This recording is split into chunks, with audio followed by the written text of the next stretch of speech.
प्रिय विद्यार्थियों, जैसा कि आप अपनी स्क्रीन पर देख पा रहे हैं, असमानता और विकास, संघर्ष या अभिसरण, यह जो बिंदु है, यह इस वर्ष जो आर्थिक समीक्षा प्रकाशित हुई है उसमें आर्थिक समीक्षा के प्रथम खंड में पाठ 4 से लिया हुआ है। अब आप यह सोच रहे होंगे कि नियमित रूप से बनने वाली वीडियोस के अलावा आज यह अचानक से यह क्यों बताया जा रहा है। इसके संदर्भ में मैं आपको थोड़ा सा प्रकाश डालना चाहता हूँ कि जैसा कि हम जानते हैं, भारत की अर्थव्यवस्था के लिए हमारे जो वित्त मंत्रालय है वहाँ से प्रतिवर्ष बजट भाषण से पूर्व पिछले वर्ष के लेखे जोखे के रूप में एक आर्थिक समीक्षा प्रकाशित होती है, जो विगत वर्ष में हमारे प्रगति और हमारी नीति के बारे में एक सामान्य लेखा जोखा प्रस्तुत करती है, या ऐसा कहें कि एक प्रगति के परीक्षा परिणाम को बताती है। जबकि आगामी जो बजट भाषण होता है या बजट से संबंधित बातें होती हैं, वो अगले वर्ष के लिए बताई जाती हैं। तो यह समीक्षा, जैसा कि आप शब्द से ही समझ रहे हैं, ये विगत वर्षों में हुई हमारी प्रगति के बारे में बताती है। आज मैंने इस आर्थिक समीक्षा के एक महत्वपूर्ण पाठ को चुना है, जो कि असमानता और विकास को बताता है, जो कि एमए प्रीवियस में में और एमए फाइनल में के लिए दृष्टि से ज़्यादा महत्वपूर्ण है। एमए फाइनल में जब आप विकास का अर्थशास्त्र विषय का अध्ययन करते हैं, उसमें इससे संबंधित बातों को समझने में मदद मिलेगी। इसलिए आप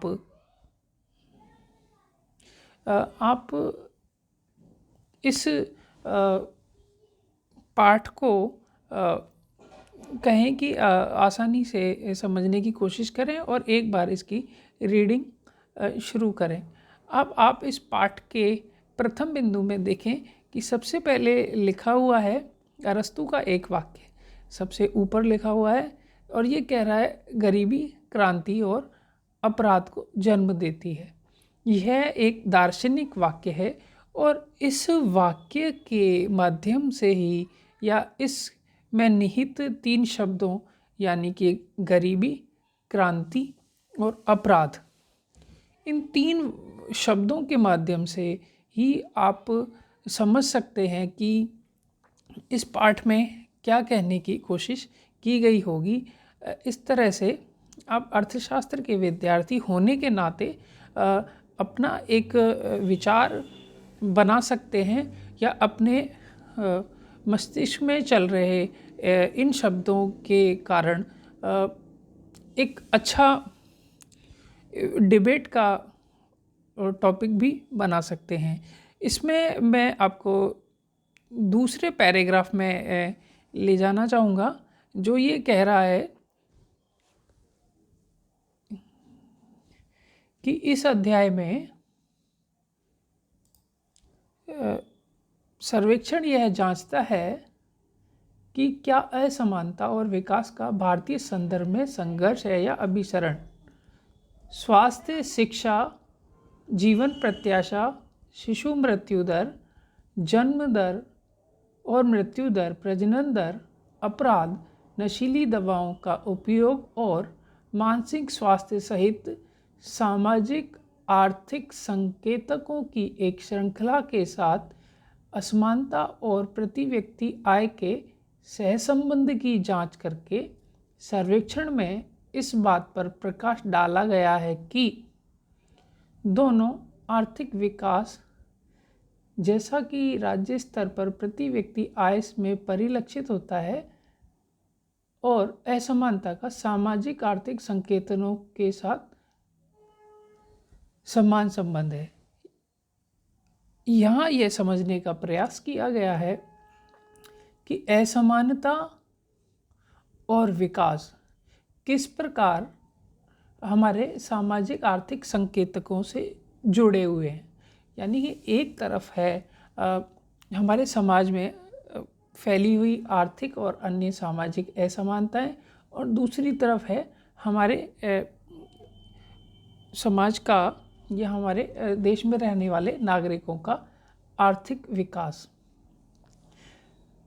अब हम देखते हैं यह जो बात है यह उन्नत प्रकार की या विकसित अर्थव्यवस्थाओं में भी लागू होती है, परंतु यहाँ यह बताया गया है कि उन्नत अर्थव्यवस्थाओं के विपरीत भारत में आर्थिक विकास और असमानता सामाजिक आर्थिक संकेतकों पर उनके प्रभावों के संबंध में अभिसरण होती है या कंजर्वेंस होती है। इसके अलावा इस अध्याय में पता चला है कि आर्थिक विकास का असमानता की तुलना में गरीबी उन्मूलन पर अधिक प्रभाव है। यानी यह जो आर्थिक सर्वेक्षण है इस वर्ष का, वह एक बहुत ही महत्वपूर्ण बात पर प्रकाश डाल रहा है कि भारत के संदर्भ में आर्थिक विकास का असमानता की तुलना में गरीबी उन्मूलन पर अधिक प्रभाव है। यानी कि हम यदि आर्थिक विकास की ओर तीव्रता से बढ़ते हैं तो इस बात की संभावना अधिक है कि हम गरीबी को मिटा पाएंगे। हालांकि अमीरों का या उच्च पूंजीपतियों का विकास होने की अधिक संभावना है। इसलिए यहाँ पर यह उल्लेख करना महत्वपूर्ण होगा कि इस वर्ष का जो आर्थिक समीक्षा का जो प्रारूप है, जो बात है, वह इस बात की ओर इंगित करती है कि हमें गरीबी उन्मूलन और असमानता में से एक को चुनना होगा।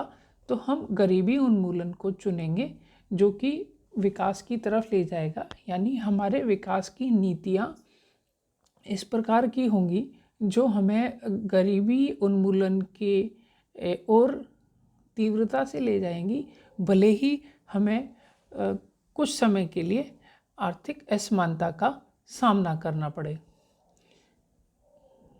इससे प्रतीत होता है कि जो पूंजीपति हैं उनकी ओर ध्यान देने के बजाय हमें गरीबी उन्मूलन की ओर ध्यान देना होगा। अब हम देखते हैं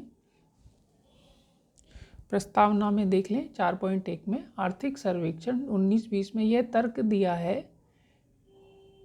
कि नैतिक संपदा का निर्माण भरोसे के साथ बाजारों के अदृश्य हाथ को मिलाकर भारत को आर्थिक रूप से विकसित करने के लिए भावी परिदृश्य निर्धारित करता है। ये पहला वाक्य हुआ। और अंतिम वाक्य में देखें, कोविड-19 महामारी के बाद असमानता पर अनिवार्यतः ध्यान देने के कारण यह प्रश्न अधिक प्रासंगिक हो गया है। यानी 2020 में जो कोविड की महामारी आई है उसके बाद भारत भी असमानता की ओर विशेष रूप से ध्यान देने के लिए झुकाव बनने वाली अर्थव्यवस्था हो गई है। दूसरे पैराग्राफ में हम देखें 4.2 में, महामारी से पहले भी भारत के लिए यह प्रश्न महत्वपूर्ण था, यानी असमानता का प्रश्न। और आर्थिक नीति में विकल्प हमेशा अंतर्निहित समझौताकारी तालमेल पेश करते हैं। यानी कि कोई भी आर्थिक नीति होती है उसके जो विभिन्न विकल्प होते हैं वो आपस में जुड़े हुए होने से संबंधित होते हैं और एक समझौताकारी निर्णय बनाने की ओर अग्रसर होते हैं। उन्नत अर्थव्यवस्थाएं विकास के अपने चरण, आर्थिक विकास की अपनी संभावित दर और गरीबी का सामना करने वाले निरपेक्ष स्तरों को देखते हुए असमानताओं को दूर करने का चुनाव करती हैं। इस वाक्य को आप एक बार फिर से देख लें। 4.2 का तीसरा जो वाक्य है, उन्नत अर्थव्यवस्थाएं विकास के अपने चरण में आर्थिक विकास की अपनी संभावित दर और गरीबी का सामना करने वाले निरपेक्ष स्तरों को देखते हुए असमानता को दूर करने का चुनाव करती है। यानी कि उन्नत अर्थव्यवस्थाएं या विकसित अर्थव्यवस्थाएं जो होती हैं वो आय का एक उच्चतम स्तर प्राप्त कर चुकी होती हैं और उस स्तर को बनाए रखने के लिए प्रयास करती हैं। ऐसे में उस स्तर पर वे प्राथमिकता से असमानताओं को दूर करने के प्रयास में अधिक बल देती हैं, जबकि गरीबी का सामना करने वाले लोग बहुत कम होते हैं और उन सभी के स्तरों को आसानी से बढ़ाया जा सकता है। जबकि जो विकासशील अर्थव्यवस्थाएं होंगी वहाँ हम देखेंगे कि गरीबों की संख्या ज़्यादा होती है, इसलिए विकास, असमानता और गरीबी उन्मूलन में जब चुनाव किया जाएगा तो असमानता के बजाय गरीबी उन्मूलन को चुनने का जो विकल्प है वह इस आर्थिक समीक्षा में परिलक्षित हो रहा है। भारत के आर्थिक विकास की अब हम अगले पैराग्राफ में जाके देखते हैं। 4.3 में असमानता और प्रति व्यक्ति आय के सहसंबंध की जांच करके जो आर्थिक विकास के प्रभाव को दर्शाता है, सामाजिक आर्थिक संकेतकों की एक सीमा के साथ सर्वेक्षण में इस बात का प्रकाश डाला गया है कि आर्थिक विकास और असमानता दोनों के सामाजिक आर्थिक संकेतकों के समान संबंध रखते हैं। यानी कि आर्थिक विकास जब भी होगा तो वो असमानता के साथ सामाजिक संकेतकों की ओर सहसंबंध रखेगा। इसके अलावा इस अध्याय में पाया गया है कि आर्थिक विकास का असमानता की तुलना में गरीबी उन्मूलन पर अधिक प्रभाव है। यानी कि आर्थिक सर्वेक्षण यह मानता है कि आर्थिक विकास का जो लाभ है वह गरीबी उन्मूलन की ओर आसानी से हो सकता है। या इसको और तरह से देखें कि यह माना जा सकता है कि जब भी आर्थिक विकास होगा तो सरकार के पास अधिक पैसा होगा और वह गरीबों के जीवन स्तर को सुधारने के लिए लक्षित जो यानी टारगेटेड जो एफर्ट्स हैं वह आसानी से कर पाएगी। लेकिन आर्थिक विकास के लिए यदि बाजारवाद की अर्थव्यवस्था को अपनाया जाता है तो निश्चित रूप से जो पूंजीपति हैं उनको स्वतंत्र माहौल बनेगा और आर्थिक असमानता में वृद्धि होगी। परंतु एक विकासशील राष्ट्र से विकसित राष्ट्र बनने की दिशा में जो कदम है उसमें यह आर्थिक समीक्षा इस बात को दृष्टिगोचर करती है कि हमें विकास के जो मार्ग हैं उसमें गरीबी उन्मूलन के लिए जो उपाय हैं उनको अधिक बल देना होगा। अगला जो बिंदु है वह है आर्थिक विकास, असमानता और सामाजिक आर्थिक परिणाम, भारत और उन्नत व्यवस्थाओं के बीच की कड़ी। उन्नत अर्थव्यवस्था में विल्किंसन एंड पिकेट 2009, एटकिंसन 2014 और पिकेटी 2020 बताते हैं कि उच्च असमानता से सामाजिक आर्थिक परिणाम निकलते हैं, लेकिन प्रति व्यक्ति आय आर्थिक विकास का एक उपाय है, उसका बहुत कम प्रभाव पड़ता है। यानी कि यदि अर्थव्यवस्था में जो नागरिक रहने वाले हैं उनमें यदि असमानता होती है तो सामाजिक आर्थिक परिणाम बहुत ज़्यादा निकलते हैं और प्रति व्यक्ति आय में उसका प्रभाव बहुत कम दिखाई देता है।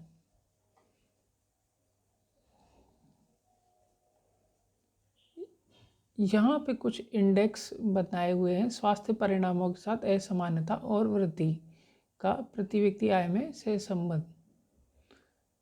हेल्थ इंडेक्स को बताया हुआ है। भारत में स्वास्थ्य सूचकांक नीति आयोग से है, असमानता का अपना डेटा इसमें बताया हुआ है। इसी तरह शिक्षा के बारे में है, जीवन प्रत्याशा के बारे में है, शिशु मृत्यु दर के बारे में है, असमानता के बारे में है। यहाँ इस वीडियो में आपको असमानता और विकास का जो पाठ है उसको पढ़ाने या उसके बारे में जानकारी देने का तात्पर्य आपकी जिज्ञासाओं को बढ़ाना है कि विषय की दृष्टि से आर्थिक समीक्षा का क्या महत्व होता है। यह आपकी जो पाठ्यक्रम है, जो सिलेबस है, उसमें किस प्रकार योगदान देता है। प्रतिवर्ष आने वाले आर्थिक समीक्षा की ओर हमें क्यों देखना चाहिए। जो एमए प्रीवियस के विद्यार्थी हैं उन्हें इसी वर्ष से ही गंभीरता से हर साल आने वाले आर्थिक समीक्षा का सरसरी तौर पर ज़रूर अध्ययन करना चाहिए। कम से कम उसकी प्रस्तावना और मुख्य बिंदुओं को नियमित रूप से अध्ययन करना चाहिए, क्योंकि इसके डेटा बदलते हैं और यही आर्थिक समीक्षा मुख्य जो किताबें लिखी जाती हैं अर्थशास्त्र की भारतीय अर्थव्यवस्था के संदर्भ में, उसके आंकड़ों का आधार बनती है। इसलिए यदि आप शुरू से ही इनको देखेंगे तो आपको निश्चित रूप से मदद मिलेगी। विषय के बारे में आपकी जो समझ है उसकी नींव मजबूत होगी। और मेरा यह वीडियो बनाने का उद्देश्य आपकी प्रतिवर्ष प्रकाशित होने वाली आर्थिक समीक्षा के प्रति जिज्ञासा उत्पन्न करना है।